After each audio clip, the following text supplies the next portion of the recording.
বাঁকুড়া ও পুরুলিয়া পৃথিবীর কোলে থাকা দুই জেলা শুধু জঙ্গল ও পাহাড়ই নয়, প্রতিভাতেও ভরপুর। যারা মাঠে খেলে ঘাম ঝরায় এবং স্বপ্ন দেখে জাতীয় টিমে খেলার, তারা যেন কোথায় হারিয়ে যায়। কিন্তু প্রশ্ন হলো কেন? এই জেলাগুলিতে অসংখ্য প্রতিভাবান প্লেয়ার রয়েছে। তারা ছোটোবেলা থেকে দেখিয়েছে ফুটবলে, অ্যাথলেটিক্সে ও মার্শাল আর্টে তারা দক্ষতা দেখিয়েছে। কিন্তু যখনই কোনো জাতীয় ক্লাবে বা কোনো জাতীয় টিমে খেলার কথা আসে, তখন আমরা বাঁকুড়া পুরুলিয়ার ছেলেদেরকে দেখতে পাই না। আমি একজন বাঁকুড়ার ছেলে হয়ে আমারও ইচ্ছা করে যদি কোনো বাঁকুড়া বা পুরুলিয়ার ছেলেকে জাতীয় টিমে বা কোনো আইএসএলের মতো আইএসএলের ক্লাবে দেখতে পেতাম, তাহলে হয়তো ফুটবলটাকে আরও বেশি করে উপভোগ করতে পারতাম। কিন্তু অনেক প্রতিভা থাকা সত্ত্বেও আমরা যে কারণে বাঁকুড়া পুরুলিয়ার ছেলেদেরকে জাতীয় টিমে বা জাতীয় ক্লাবে দেখতে পাইনি, প্রথম যে কারণটি হলো, সেই কারণটি হচ্ছে পরিকাঠামোর অভাব। এই জেলাগুলিতে এখনও পর্যন্ত না আছে পর্যাপ্ত পরিমাণে একাডেমি, না আছে প্রশিক্ষণ কেন্দ্র, না আছে কোনো পেশাদার কোচ। যার কারণে কি হয়, অনেক প্লেয়ার প্রতিভা থাকা সত্ত্বেও ঠিকঠাকভাবে গড়ে উঠতে পারে না। সঠিক গাইডলাইন্স ছাড়া একটা প্লেয়ার কখনোই জাতীয় স্তরে খেলতে পারে না। একটা প্লেয়ার তখনই জাতীয় স্তরে পৌঁছাতে পারবে যখন সে ঠিকঠাক মতো গাইডলাইন্স পাবে। তারপর আছে যোগাযোগের অভাব।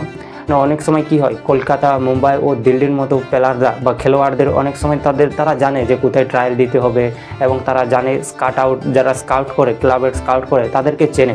কিন্তু বাঁকুড়া ও পুরুলিয়ার ছেলেদের কাছে সেই সুযোগ থাকে না, যার কারণে অনেক প্রতিভা থাকা সত্ত্বেও আমরা অনেক প্লেয়ারকে দেখতে পাই না। তারপর আছে অর্থনৈতিক অভাব। প্রায় প্রতিভাবান প্লেয়াররা গরিব পরিবার থেকে উঠে আসে, তো তাই তাদের পরিবাররা চায় যে ছেলেরা কাজ করুক, ফুটবল নয়। যার কারণে তাদের অনেক বাধা সৃষ্টি করে ফুটবল খেলাতে, এবং কি পরিবাররা যেহেতু প্রায় দিনমজুর পরিবারটা, তো সেইখান থেকে তাদের ছেলেদেরকে যে ফুটবল খেলার বা ক্রিকেট খেলার সরঞ্জাম কেনার যে টাকা পয়সা লাগে, সেই সরঞ্জাম কেনা অনেক কঠিন হয়ে যায়। তো এই আর্থিক সমস্যাটা, সঠিক প্ল্যাটফর্মের অভাব।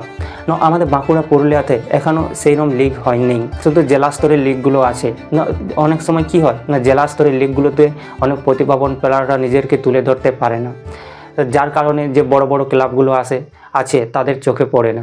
তো যদি বাঁকুড়াতে বা পুরুলিয়াতে যদি কোনো লিগ থাকতো, বাঁকুড়া পুরুলিয়া যেরকম A division, B division, C division, এরকম যদি অনেকগুলো লিগ থাকতো বা ভালো ভালো যদি লিগ থাকতো, তো তাহলে অবশ্যই কোনো বড় ক্লাবের চোখে পড়তো এবং সেখান থেকে স্কাউট আউট হতো এবং জাতীয় দলে দেখতে পেতাম।